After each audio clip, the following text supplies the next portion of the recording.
Soffri di bruxismo, molto probabilmente sei molto arrabbiato o arrabbiata.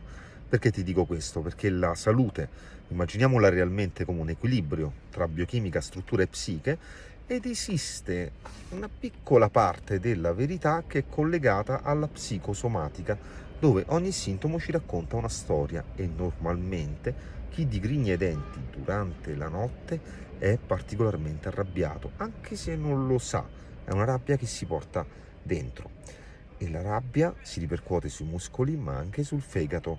Quindi come si fa a lavorare su questo?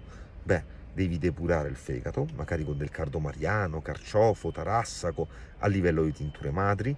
Devi equilibrare l'orto e il parasimpatico, con melissa, camomilla, valeriana, sempre a livello di tintura madre. Poi bisognerebbe andare a analizzare più nel dettaglio una